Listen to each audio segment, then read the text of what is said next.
Everyone, আসসালামু আলাইকুম। কেমন আছেন সবাই? আশা করি ভালো আছেন। আজকে আমি নতুন একটি রেসিপি নিয়ে এসেছি, সাবুদানার পায়েস। খুবই মজাদার একটি রেসিপি। তো শুরু করা যাক। আমি অনেক দিন পর ভিডিও পোস্ট করছি, কারণ পারিবারিক ঝামেলার কারণে এবং ব্যস্ততার কারণে আমি এটা করতে পারিনি। তো পায়েস তৈরি করার জন্য আমি এখানে 1 কেজি দুধকে একদম জাল করে ঘন করে আমি এখানে হাফ কেজি করে ফেলেছি। এরপর এখানে আমি দিয়ে দিয়েছি 2টো এলাচ, 2টো দারচিনি ও একটি তেজপাতা। এরপর এখানে আমি দিয়ে দেবো 1 কাপ পরিমাণ চিনি। এখানে আমি দুধটা যেহেতু অনেক ঘন করে নিয়েছি, সেক্ষেত্রে এখানে 1 কাপ চিনি ব্যবহার করেছি।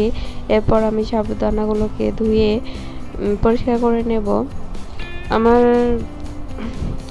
আমি দুধটাকে খুব ভালোভাবে জাল করে নিয়েছি।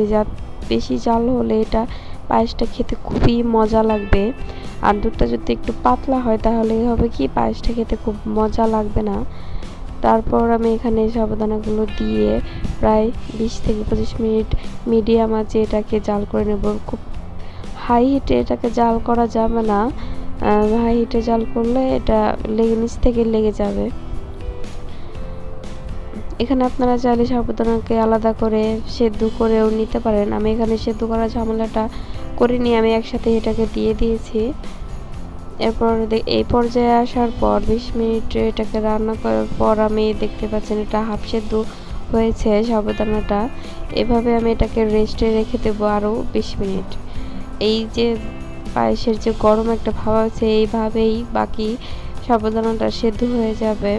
20 মিনিট পর দেখতে পাচ্ছেন পায়েসটা কতটা ঘন হয়েছে এবং এটার রঙটা একদম লাল লাল হয়েছে, কারণ আমি এখানে দুধটাকে অনেকক্ষণ জাল করে ঘন করে নিয়েছি। আমার ভিডিও যদি আপনাদের ভালো লাগে তাহলে অবশ্যই আমার চ্যানেলটি সাবস্ক্রাইব করবেন এবং লাইক, কমেন্ট ও শেয়ার করে আমাকে পাশে থাকবেন। ধন্যবাদ।